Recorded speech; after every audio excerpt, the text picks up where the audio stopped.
బైబిల్లో దేవుడు మనల్ని వెతుకుతున్నాడు. మామూలుగా ప్రజలు దైవాన్వేషణలో ఉన్నారనుకుంటారు, మనుషులు దేవుడు వెతుకుతున్నారని. కానీ యేసు ప్రభు విషయంలో దేవుని బిడ్డలమైన మనం గుర్తించవలసింది, మనము ఆయనను వెతుకుతాం కాదు, ఆయనే మనల్ని వెతుకుతున్నాడు. ఆయనే మొదట మనలను ప్రేమించను గనుక మనం ఆయనను ప్రేమించుచున్నాము. దేవుడు మనల్ని ఎంతో ప్రేమించాడు. ఆకాశాన్ని, భూమిని, అందున్న సకలమైన సృష్టిని ప్రభు చేశాడు. అసలు దేవుడు చేసిన సృష్టి చూడడానికి మనుషుడికి ఈరోజు సమయం లేదు. కానీ ఆయా సమయాల్లో కొంచెం బ్రేక్ తీసుకొని నేచర్, ప్రభు సృష్టిని చూసి ఆనందించండి. ఆకాశము, సముద్రము, గాలి, రకరకాల పుష్పాలు, పక్షులు, వాటిలో అన్నీ చేశాడు. ఎవరి కోసమో తెలుసా? మన కోసమే. గమనించండి, ఈరోజు ఎవరైనా ఇంకా ఆ పూర్ణమైన డెడికేషన్ దేవుని మీద లేకపోతే, పూర్తిగా మీరు ఎందుకు వచ్చారు ఇక్కడికి అన్నది గుర్తించకపోతే, నీతోటే దేవుడు మాట్లాడుతున్నాడు. వెతుక్కుంటూ వచ్చాడు ప్రభు. కనబడలేదు, ఆదాము రాలేదు, ఎదురు రాలేదు, ఆదామవ్వలు కనబడలేదు. మొట్టమొదటి ప్రశ్న బైబిల్లో దేవుడు మనిషిని అడిగింది ఏంటంటే, ఆదామా,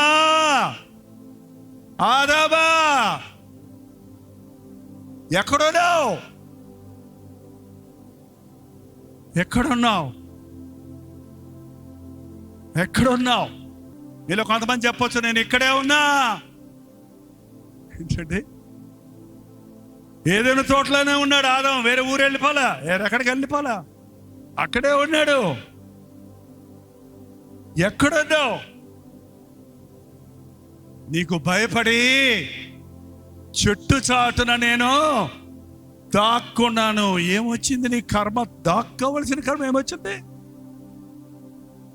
అరే, నాన్న ఇంటికి వస్తుంటే, అమ్మ ఇంటికి వస్తుంటే, అమ్మ దగ్గరికి పరిగెడతారా పిల్లలు? దాక్కుంటారా మంచం కింద? దాక్కున్నాడంటే అర్థం ఏంటి? అయిపోయింది. ఇవాళ అడుగుతున్నాడండి, ఎక్కడున్నావు? దేవుని మెల్లని స్వరం ప్రతిరోజు మనల్ని అడుగుతుంది, ఎక్కడున్నావు? నువ్వు ఎక్కడున్నావు అన్న నీ వాతావరణం గురించి నేను చెప్పడంలో, నీ ఆధ్యాత్మిక స్థితిలో నీవెక్కడున్నావు? నీ భక్తిలో నీవెక్కడున్నావు? ప్రతిసారి దేవుని ముందుకు వచ్చినప్పుడు ఆయన కనుదృష్టి, ఈ పవర్ఫుల్ స్కానింగ్ అంటారే, అంతకంటా చాలా శక్తివంతమైనది. హృదయేంద్రియాలను ఆయన చూచేవాడు. నీ ఆలోచనలు, నీ తలంపులు ఎరిగినవాడు, నీ పరిస్థితి ఎరిగినవాడు, నీ బాధ, నీ దుఃఖం, నీ శ్రమ, నువ్వెవ్వరికీ చెప్పుకోలేని తపన. చాలా మంది మనసులోనే మదన పడుతూ ఉంటారు. వాళ్ళు చేసిన తప్పు వలన ఆ దోషారోపణ చేసే హృదయాలు, వారిని వారే క్షమించుకోలేక, అది ఎవరికి చెప్పుకోలేక, ఆ తప్పును కప్పుకోలేక సాతాను చేతుల్లో నలిగిపోతున్న వారు, సో కాల్డ్ క్రిస్టియన్స్, ప్రీచర్స్ చాలా మంది ఉన్నారు ఈ రోజున. భక్తి కలిగిన వారు మనం చెప్పుకునేవారు కూడా. ఏలియా వంటి దైవజనుడు, ఆకాశాన్ని ఇచ్చి అగ్ని దింపినవాడు, అబద్ధ ప్రవక్తలందరినీ, అబద్ధికులను నిరూపించిన వాడు పారిపోయాడట. పారిపోయి బదరీ వృక్షం కింద కూర్చొని దిగులు పడుతున్నాడు, భయపడిపోతున్నాడు. ఏలియా, ఎక్కడున్నావయ్యా నువ్వు? ఏలియా, ఇక్కడ ఏం చేస్తున్నావు నువ్వు? ఎందుకు నీవు ఇక్కడ ఏం చేస్తున్నావు? గుహలో దూరాడు దాక్కోవడానికి. ఎందుకో గుహలో దూరావు? మొదటి ప్రశ్న, ఎక్కడున్నావు? రెండో ప్రశ్న, చెప్పండి, మొదలైన ఏం చేస్తున్నావు? ఎక్కడున్నావు? ఏం చేస్తున్నావు? ఈ ప్రశ్నలు రోజు మిమ్మల్ని మీరు వేసుకోండి. ఈ రోజంతా 24 గంటల్లో నేను ఏం చేశాను? మనందరం అండి చాలా మంచి మనుషులు మన చుట్టూ ఉన్నంతకాలం మనల్ని చూస్తున్నప్పుడు మనందరం చాలా ఆ మూవీ స్టార్స్ పనికిరారండి. రియల్ యాక్టర్స్ ఎవరంటే so called religious people. Pastor గారి ముందున్నంత భక్తి ప్రపంచంలోకి ఎక్కడ ఉండదండి విశ్వాసులకి. అయ్యగారు వచ్చారంటే ముఖమే మారిపోద్ది. Shalom, hallelujah, praise the lord.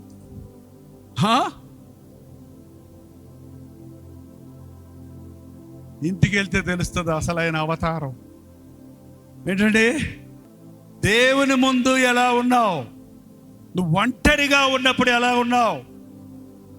నువ్వు ఒంటరిగా ఉన్నప్పుడు నీ తలలో నీ మనసులో తిరుగుతున్న ఆలోచనలు ఏంటి? ఏం ఆలోచిస్తున్నాడు చెప్పండి. మీరు ఆలోచించి మీరు పరీక్ష చేసుకున్న తర్వాత ఇంటికి వెళ్ళి, ఇప్పుడు కాదు కానీ ఒంటరిగా ఉన్నప్పుడు ఏం ఆలోచనలు వస్తాయి? హల్లెలూయా పాటలు పాడాలనా, నా ప్రభువు ఎంత గొప్పవాడు అనా, నన్ను ఎంతగా దేవుడు దీవించాడనా, కృతజ్ఞతతో కలిగిన ఆలోచనలా, నా యేసయ్యలాగా ఉండాలనే ఆశ, లేక లోక సంబంధమైన ఆలోచనలా? What you are alone is your real personality. నువ్వు ఒంటరిగా ఉన్నప్పుడు ఏమై ఉన్నావో అదే నీ నిజమైన వ్యక్తిత్వం, అదే నీ నిజమైన జీవితం. అది సరిగా ఉందంటే నువ్వు నిజమైన క్రీస్తు బిడ్డవనంత. పాపం చేసినప్పుడు దేవుని ముఖం చూడబుద్ది, ప్రార్థన చేసుకోబుద్ది, దేవుని ఎదుర్కోబుద్ది, మందిరానికి రాబుద్ది, వచ్చిన ముందు రాబుద్ది. ఆదాముకు దేవుడు ప్రభు సన్నిధికి వెళ్ళలేకపోతున్నాడు. వెతుకుంటూ వచ్చాడు ప్రభు, వెతుకుంటూ వచ్చాడు. సిగ్గు తెలిసింది వాళ్ళకి, అంత మటుకు చిన్నపిల్లల్లాగా ఉన్నారు. వాళ్ళకి సిగ్గు తెలిసింది, భయం వచ్చింది, గిల్ట్ వచ్చింది, ఏంటి దోషారోపణ చేసే హృదయం వచ్చింది. ఆకులు తెచ్చుకొని కచరాలు చేసుకొని కట్టుకున్నారంట. ఆకుల డ్రెస్సు, ఆకులతోటి చొక్కాలు కుట్టుకొని వేసుకున్నారంట. ఏమవుతాయండి ఆకులతో కట్టిన చొక్కాలు? పచ్చటి ఆకులతో చొక్కా కట్టాడు. రెండో రోజుకి ఏమవుతాయి? ఎండిపోయి ఊడిపోవు. మనుషుడు తమని తాము కాపాడుకోవడానికి ఇట్టడి పనులే చేస్తున్నారు, అవి ఉండవు. యేసుప్రభు దేవుడు ఏం చేశాడు తెలుసా?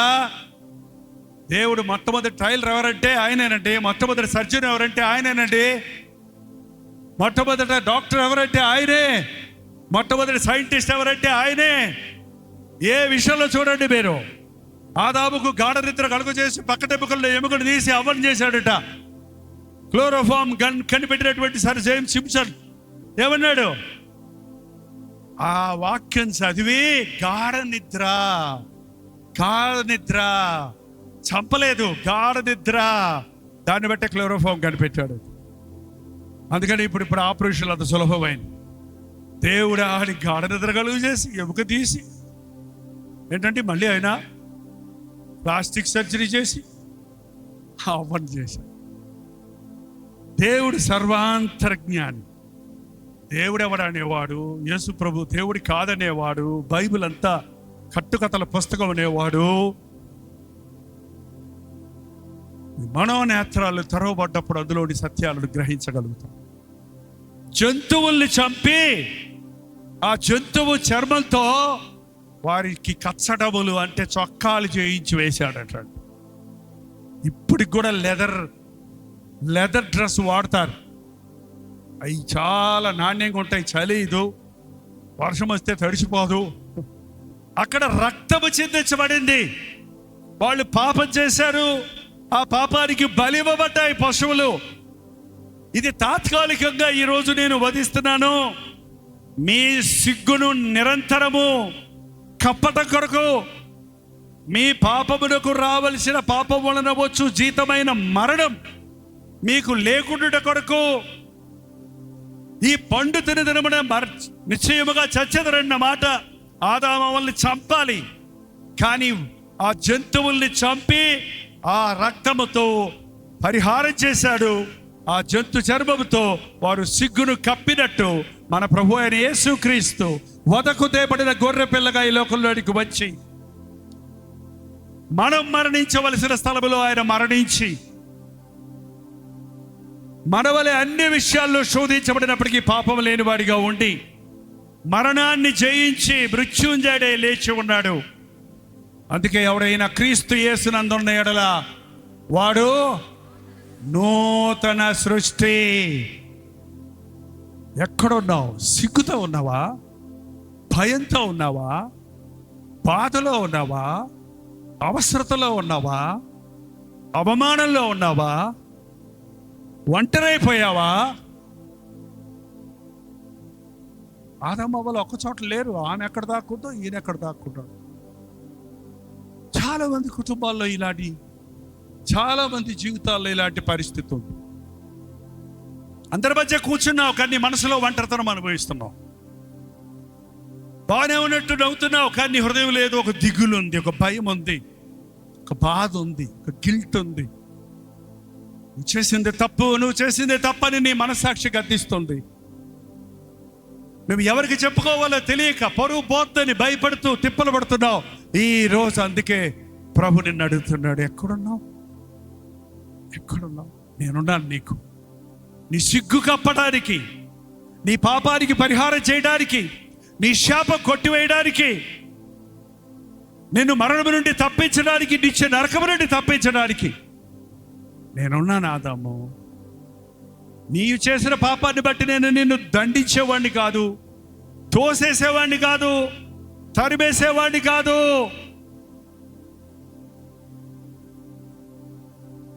నా ఎద్దకు రా.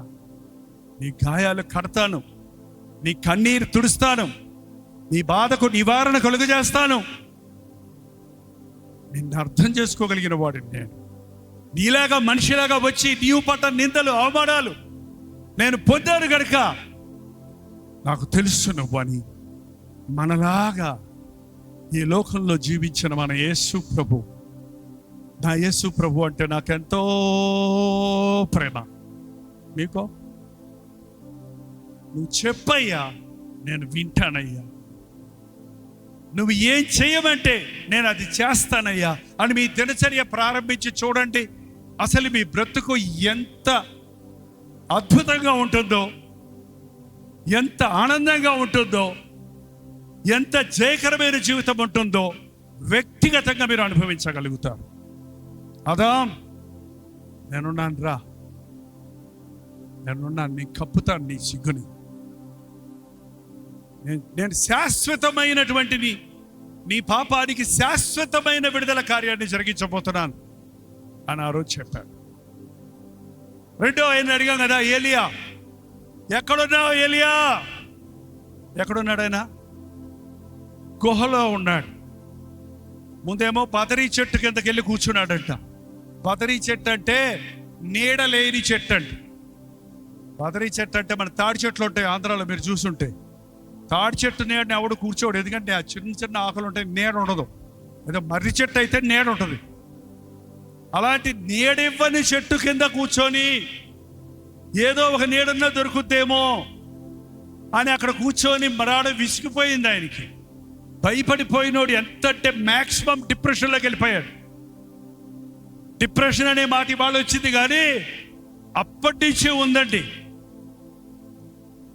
నేను చేసినంత మట్టుకు చాలు, ఇంకా నేను ఈ సేవ చెయ్యలేను, ఇంకా నేను భక్తిగా ఉండలేను, నా ప్రాణం తీసుకో ప్రభువా అని ప్రార్థన చేశాడంట. నన్ను చంపేయని ప్రార్థన చేసుకోవాల్సిన అవసరం ఉందండి. మీరు కూడా చేశారు ఎప్పుడన్నా? మాట్లాడరండి. ఇంకా అన్ని కష్టాలు రాలేదా? వస్తాయి లోకంలో. పుట్టిన ప్రతి ఒక్కడు చస్తే బాగుండనే రోజు ఒకటి వస్తుంది, ఎప్పుడో ఒకసారి, ఇప్పుడో అప్పుడో ఎప్పుడో. ఆల్రెడీ వచ్చిన వాళ్ళు ఇక్కడ చాలా మంది ఉన్నారు, మర్యాదగా చేయి చూపించు.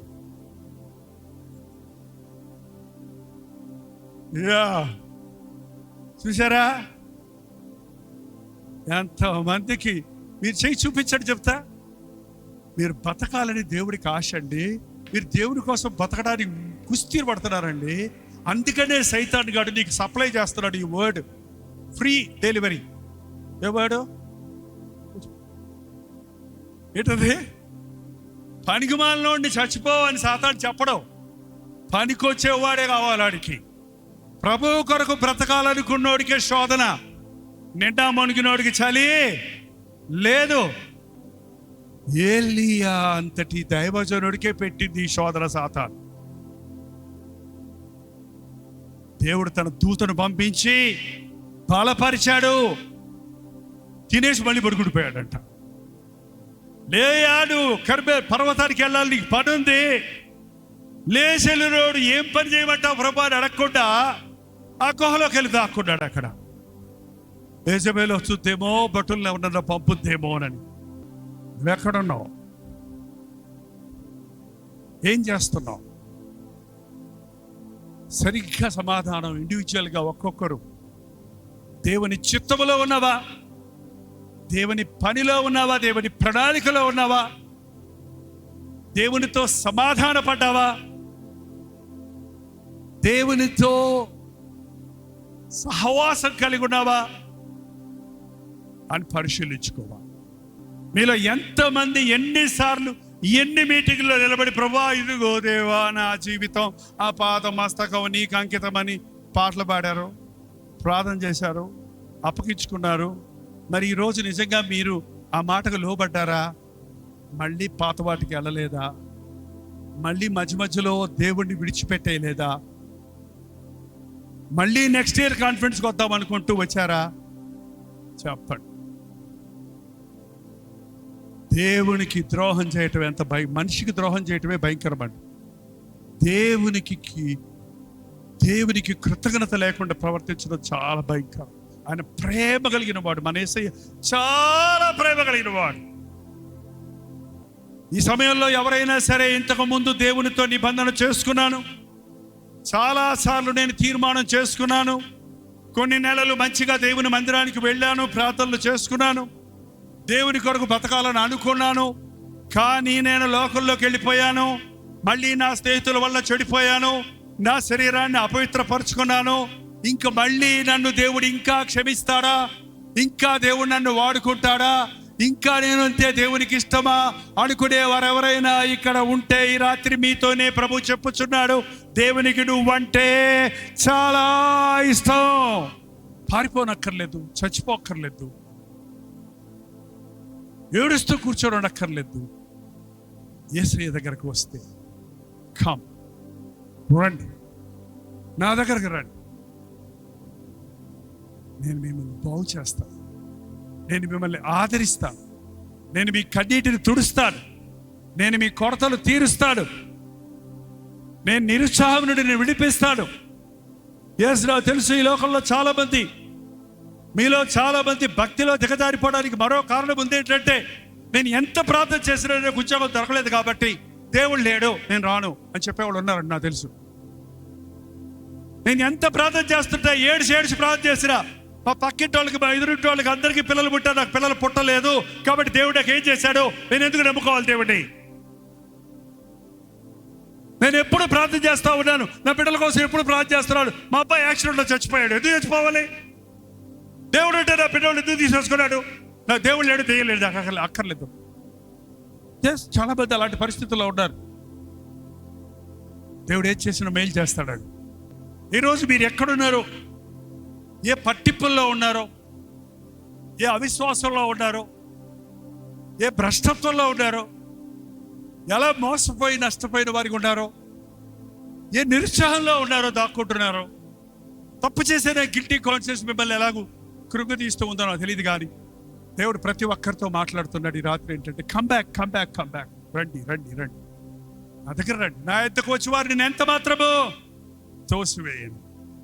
నాకు కావాల్సింది మీ కానుకలు కాదు, నాకు కావాల్సింది మీ అర్పణలు కాదు, నాకు కావాల్సింది మీ సొత్తులు కాదు, మీరు కావాలి, నువ్వు కావాలి, యేసయ్యకు కావాలి. దేవుడు నన్ను ఎక్కడ పెట్టాడు, తను ఏదో చెయ్యాలని రాత్రి మీలో ఆశిస్తున్నాడు.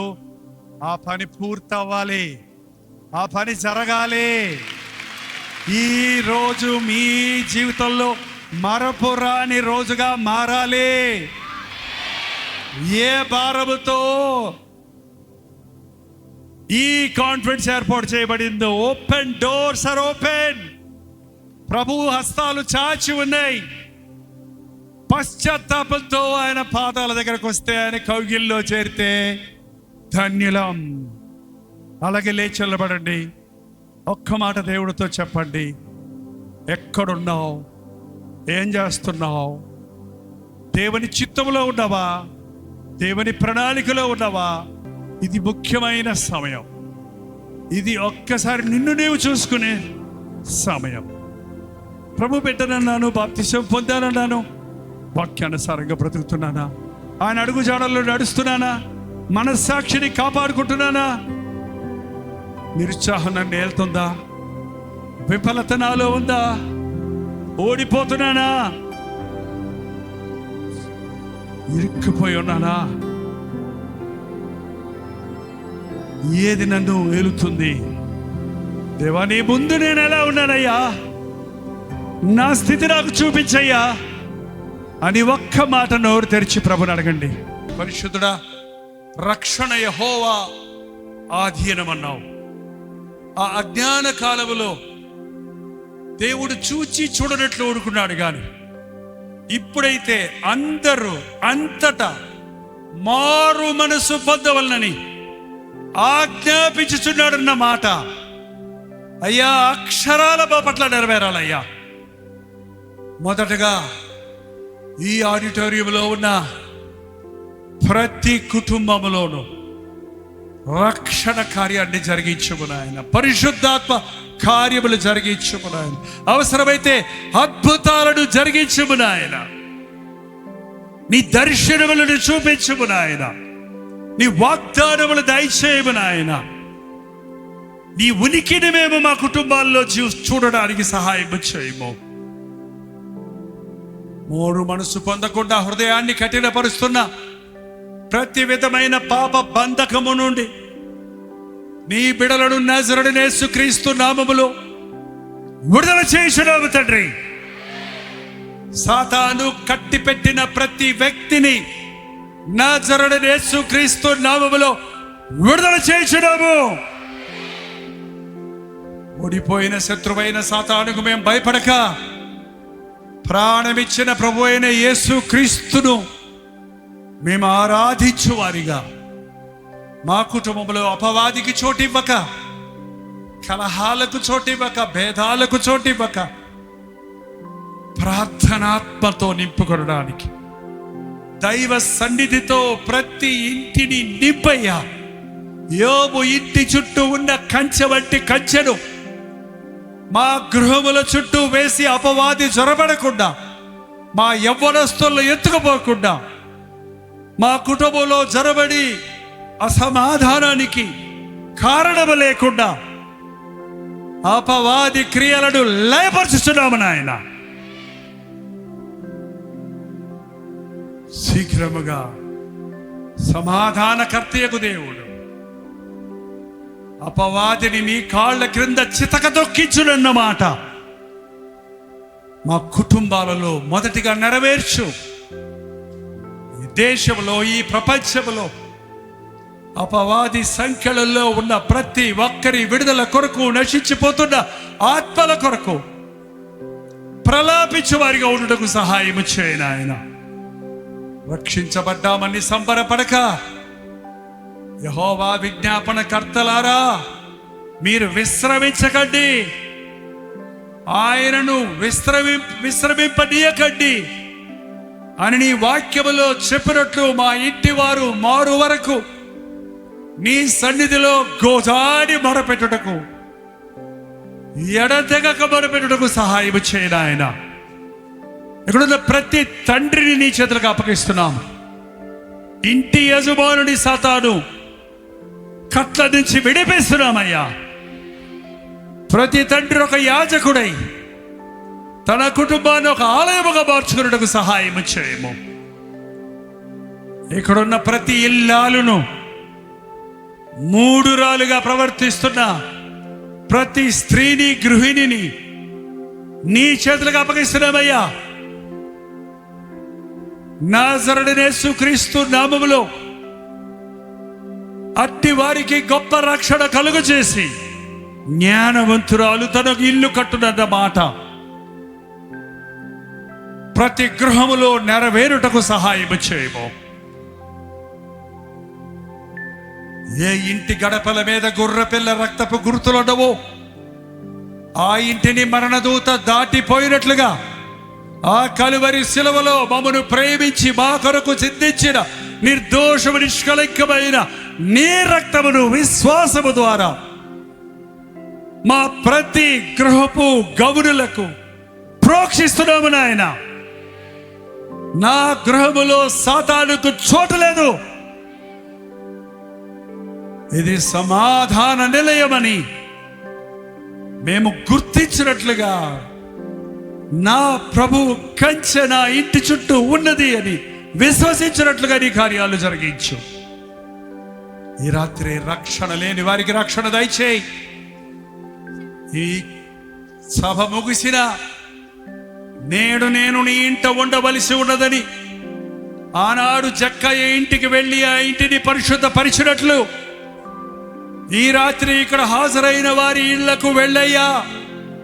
ప్రతింటిలో నీ సన్నిధిని అనుభవించుటకు, అక్రమమంతా పారవేయుటకు, దురాత్మ శక్తులు పారిపోవుటకు, రక్షణ కార్యాన్ని అడ్డగించే హేరోదు ఆత్మలను, లూసిఫర్ ఆత్మలను, యెజబెలు ఆత్మలను, మోసపరచు ఆత్మలను నజరేయుడైన యేసుక్రీస్తు నామములో పారదోలుచున్నాము తండ్రి.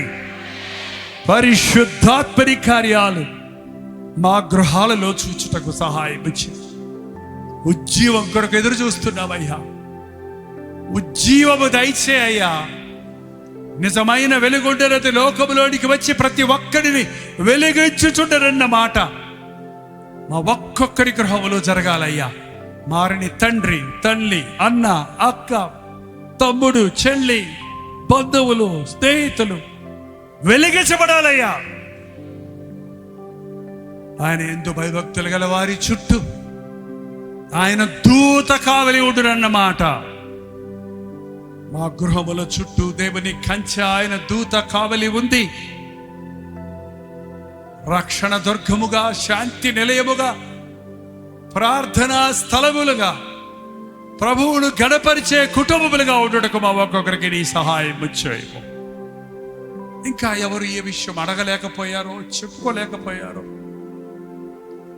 తలంపులలో ఓడిపోతూ సెక్షువల్ సిన్స్ కి బానిసలైపోతూ కామాతృతతో మనసులో కలవరపడిపోతున్న వారు యవ్వనస్తులను నీ రక్తమును ప్రోక్షించి శుద్ధీకరించయ్యా. మా దేహము దేవుని ఆలయమై ఉన్నదని పరిశుద్ధతలో, ఘనతలో మా ఘటములను ఎలా కాపాడుకొనవలనో ఎరిగి ఉండుటయే దేవుని చిత్తమన్నది ఈరోజు గుర్తించి వెళ్ళుటకు సహాయం వచ్చాయి. అడగకపోయినా ఆశీర్వదించే దేవా, మా అక్కరలు ఎరిగిన దేవా, మా అవసరతలు తీర్చే దేవా, పరలోకపు శక్తిని బట్టి నీ ఐశ్వర్యము చెప్పున ప్రతి అవసరతను ఈరోజు తీర్చినందుకై వందనములయ్యా. ఈ రోజు నుంచి మా నోరు తెరిస్తే సాక్ష్యాలు వినబడాలయ్యా. మునుగుడు వద్దయ్యా, దుఃఖాలు వద్దయ్యా, నెగిటివ్ వద్దయ్యా, అవిశ్వాసం వద్దయ్యా, ఒట్టి మాటలు వద్దయ్యా. నా దేవుడు గొప్పవాడు, నాకు మేలు చేశాడు, నాకు విడుదలిచ్చాడు, నాకు స్వస్థత ఇచ్చాడు, నా కార్యం జరిగించాడు, నన్ను ఆశీర్వదించాడు, నాకు తోడున్నాడు, నన్ను కాపాడాడు అని నిన్ను స్తుతించుటకు సహాయం వచ్చాడు. ఏ దేశంలో ఉన్నా, ఏ ప్రాంతంలో ఉన్నా, ఈరోజు చేసిన ప్రార్థన పాయింట్స్ అన్నిటికీ మాకు ఆన్సర్ దొరికిందన్నది మేము వినుటకు, విశ్వసించుటకు, జీవితకాలం అంతా కృతజ్ఞత కలిగి జీవించుటకు సహాయం చేయమని క్రీస్తు నామములో అడుగుచున్నాను తండ్రి. ఆమేన్.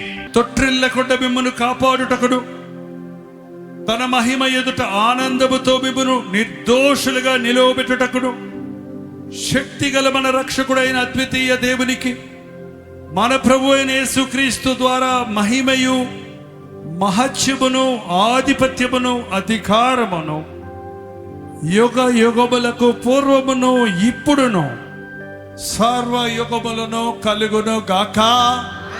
ఆమేన్, ఆమేన్, ఆమేన్.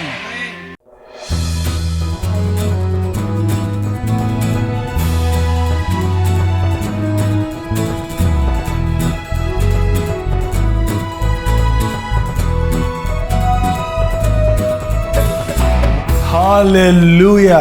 దుబాయ్, అబుదాబి, షార్జాలో ఉన్న వారికి, తెలుగు వారికి, తమిళ వారికి శుభవార్త. ప్రభు చిత్తమైతే అక్టోబర్ 18వ తారీఖు దుబాయ్లో ఒక్క మీటింగ్, 1 డే అనలేము, ఒక గెట్ టుగెదర్ ఏర్పాటు చేస్తున్నాం. రండి, పాల్గొనండి, ఉజ్జీవించబడండి. వ్యక్తిగతంగా మిమ్మల్ని చూడటానికి, ప్రార్థించడానికి అవకాశాన్ని కలుగజేయండి. చిరునామా గమనించండి. Pakistan association hall, street number 11B, Oud Metha road, Bur Dubai, Dubai. ఇంకా విషయమే మీకు వివరాలు కావాలంటే ఈ కింద ఉన్నటువంటి ఫోన్ నెంబర్కి మీరు కాంటాక్ట్ చేయండి, లేదా SMS పెట్టండి, ఈమెయిల్ చేయండి, లేక వాట్సాప్ చేయండి. కనిపెట్టి మళ్ళీ మళ్ళీ ప్రయత్నించండి. తప్పకుండా మీ ఫోన్ ఎత్తి మీకు అడ్రస్ వివరాలు తెలియజేస్తారు.